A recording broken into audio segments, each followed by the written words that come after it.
In this video I'm going to be going over a Macintosh 128K. This is the original Macintosh computer. I have a mouse, the keyboard, the unit, external disk drive, and the ImageWriter I printer. This machine came out in 1984. It's an 8 megahertz 68,000 Motorola processor with 128K of RAM and a 400K floppy. Your smartphone is many times more powerful than this. So this also came with the original disc here, storage box. It came with a cassette tape, a guided tour of Macintosh. I've never listened to that. This sticks in the side. It has an interrupt and reset buttons. The discs that came with it, MacWrite MacPaint. This is right now, it's some software, I don't know where I got that. This is a disc it came with, a blank disc. A guided tour of Macintosh and system disk. So this computer is pretty old, not everything works perfect on it, but I'm going to go through a couple of things. First I'm going to get inside of the machine so I can show you the inside. Okay, so what I've done is I've placed this face down. I have a towel under it, and I'll just go over the back real quick. This has a lock on it. These are kind of like the Kensington locks of its day. Mouse.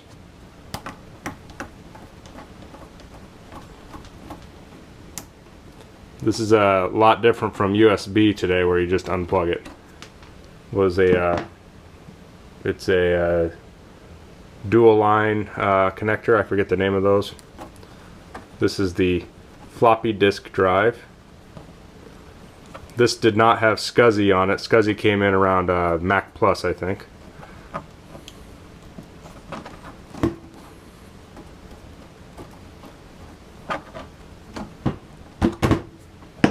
Then we have the printer.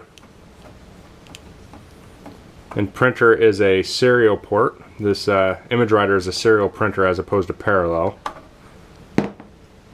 And it has modem and audio output. I'm guessing that's mono. Power cord, power switch, and then this battery compartment. This is a 4.5 volt battery, and to open this case you have to take these screws out. There's one here, there's one behind the battery compartment, and then under the handle there are two screws down there, although they're missing. So in order to take this out you need a long screwdriver. This is a Exolite, I guess you call it, XTD 15XL screwdriver. It's very long. I've measured this. It's about 10 inches. So if you need a screwdriver, you want one about 10 inches long. And a bit driver probably won't work down here because at the bottom of the hole it's very small. So me and my tripod here. So in order to open this, I will take out the three screws I still have.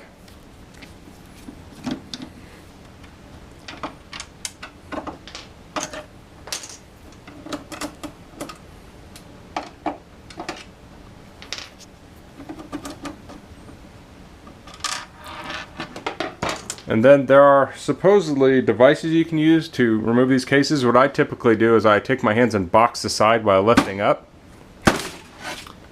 and then pop the case off.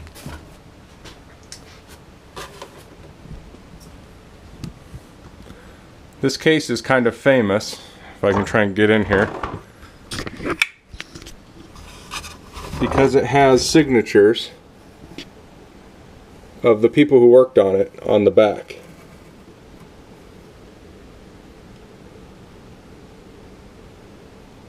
It's kind of hard to see here.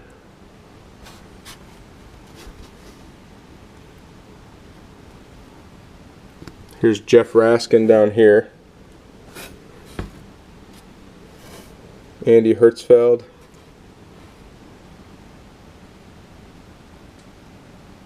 So yeah, there's a lot of names on here, famous names for people who follow Mac history.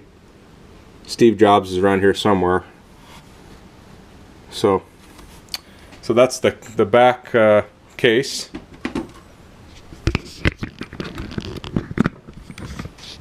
And this is the inside.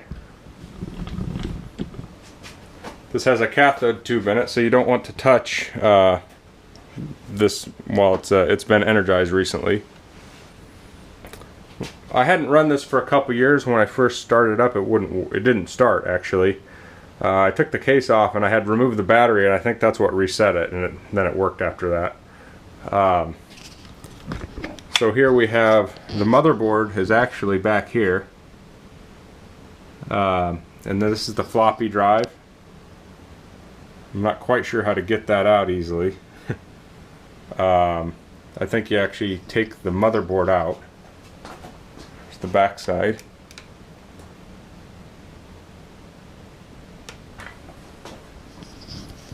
And then you can get the floppy out. And this is the power circuit and everything. Power comes in here. And there's some shielding on the opposite side. So yeah, it wasn't too hard to get into these things if you had the right tools. If you didn't have the right tools, like the long screwdriver, it could be pretty tricky. So I'm going to put the case back on and I'll fire this up. One thing I didn't show is on the front has a keyboard port, and it utilizes a telephone style connector that plugs into the computer and into the keyboard.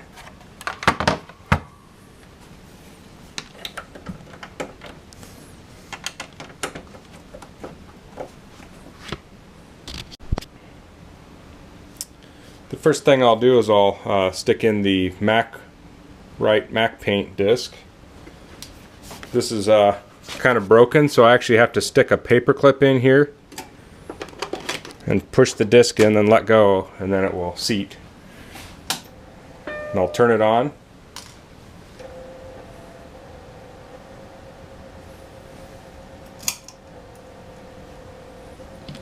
And we have the Welcome to Macintosh screen.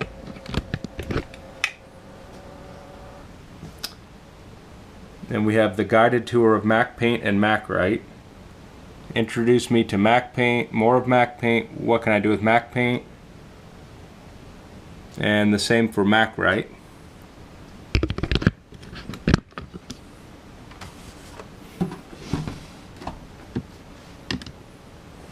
So I'll say, let me use MacPaint.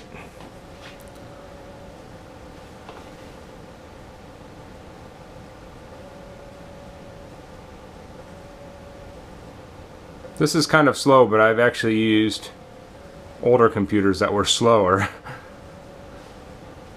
It doesn't do background tasks or anything. So this is MacPaint. MacPaint is very basic. It has tools on the left over here. Down here you can choose your line size and then patterns. So I can say I want a thick border, I want to draw a square, and I want a basket weave pattern. And then you can draw a basket weave pattern on the screen.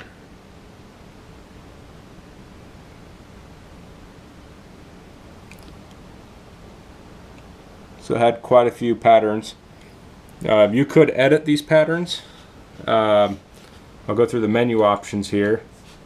The Apple menu just said About MacPaint and Clock. File menu has New, Open, Close, Save, Save As, Revert, Print, Print Catalog, and Quit. Edit has Undo, Cut, Copy, Paste, Clear, Invert, Trace Edges, Flip Horizontal, Flip Vertical, and Rotate. Goodies has Grid, Fat Bits, show page, edit pattern, brush shape, brush mirrors, introduction, and shortcuts. The only fonts on here are Chicago, New York, Geneva, and Monaco. Not very many fonts. Font size is 9, 12, 14, 18, 24, 36, 48, and 72. And style is plain, bold, italic, underline, outline, shadow, align left, middle, and right. So, a weird issue with this is that the keyboard does not appear to work in MacPaint, and I don't know why. This Right Now software I mentioned earlier, it works in this. So I'll quit out of this program. We'll take a look at MacWrite.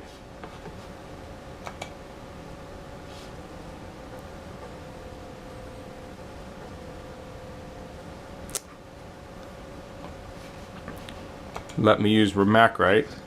So I do have a second floppy. It sometimes works and sometimes doesn't. It's kind of intermittent.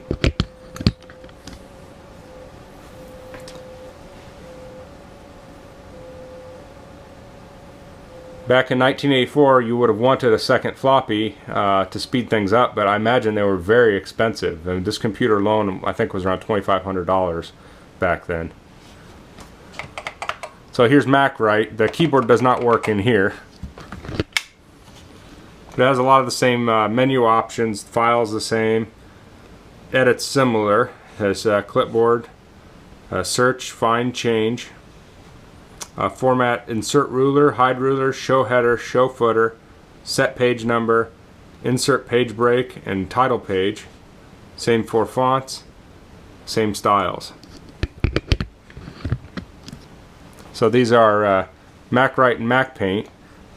Now, since this is kind of a screwed up drive, to get the disk out here, I actually have to say I'm ready to stop. It will try and eject it. I shut it off. I have to stick a paper clip in and gently pull the disk out.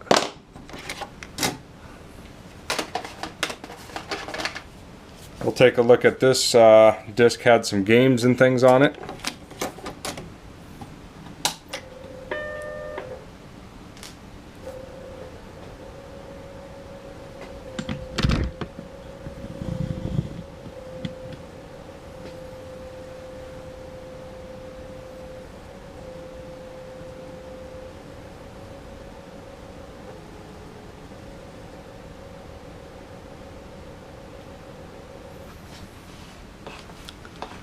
So this has MacWrite on it too, it looks like, but if I click it, if I remember correctly, I think it just gives me an error.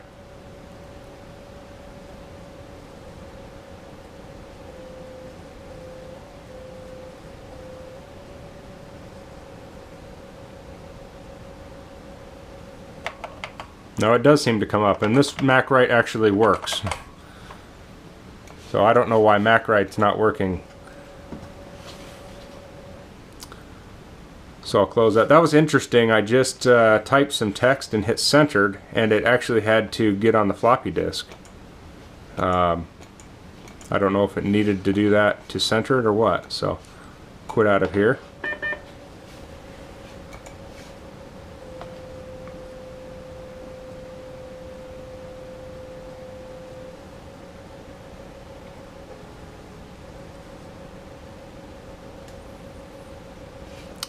So this had some games on it. It had Concentration, which is like a matching game. Typically when I would make a video on a computer, I would speed the video up while it's loading, but on this I'm not going to speed anything up. So you can see how fast it is, or slow. So we'll change the boxes here. You could you try and find matches.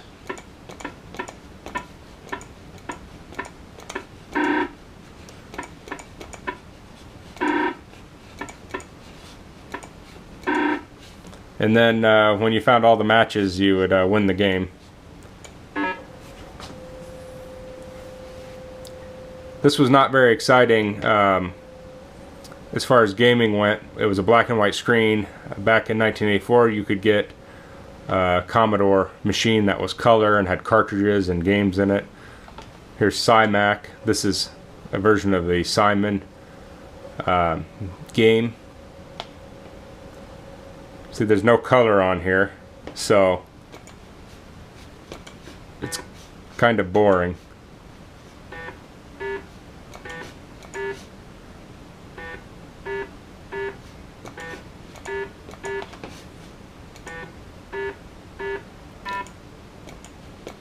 While this didn't have any color, the screen was very sharp, which was a plus.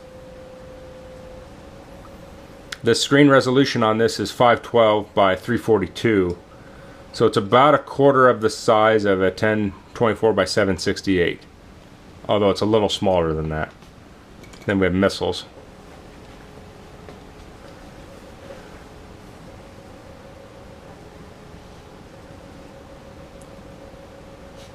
This game, you click the screen and you try and take these missiles out.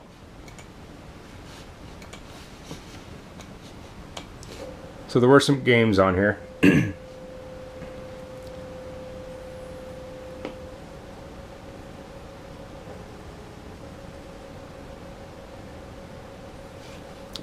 We'll also take a look at the system folder. So now if you look at a system folder, well, at least on later Macs, they had lots of files in them. But back then you had a system, Finder, ImageWriter, clipboard file, scrapbook file.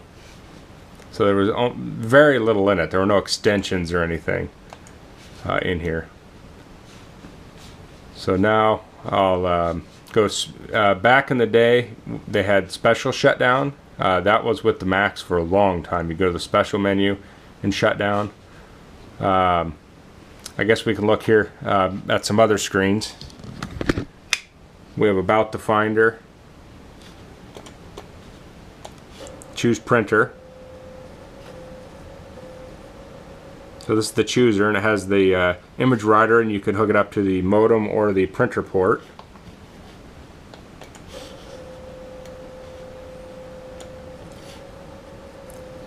The scrapbook was a common feature of Macs. There's nothing in this one. There were some default images in later Macs. I don't know why this doesn't. It has alarm clock. This was pretty basic stuff.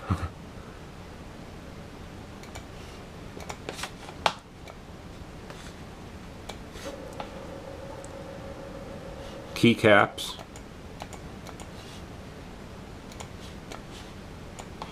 And control panel. So here you could adjust the volume. And this was the only place to adjust the volume. You could do the time, date, the number of times it flashes in a menu, your keyboard repeat speed, your cursor blink rate, your mouse double click speed, and you could actually change your background of your desktop here. So you could customize your desktop, but you actually had to click little pixels here and it would repeat them on the screen. So I forgot to mention down here is a brightness control knob for the screen also.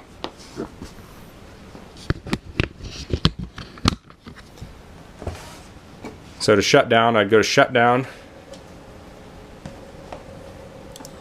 Typically it would eject the disk, but I have to use my technique with the pliers here.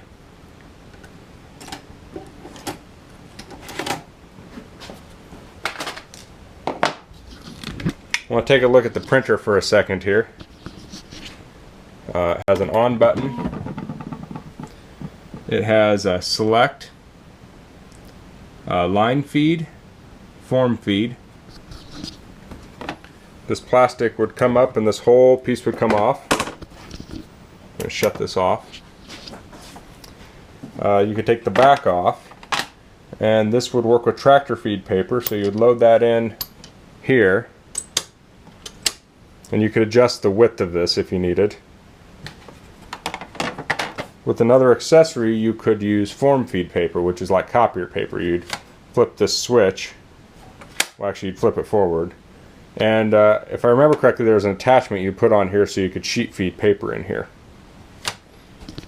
This is the printer cartridge. This pops out of here. This cartridge is actually broken. This printer works, but there's foam rollers in here that have deteriorated, so it doesn't pull through the ink anymore. And then this is the print head here, and you could take this out and it just pulls right out. It's got a little connector down here, and to put it back in,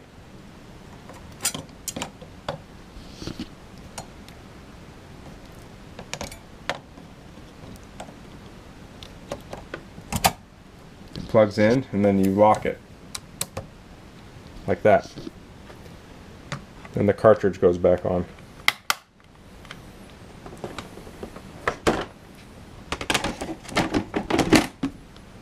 And this is the yellow color that you often see on old plastic. You can see the original color here is a lot brighter. This is a little dark here, but on the back side we have the serial port, a fuse. It's a 2 amp fuse at 250 volts, and the power connector.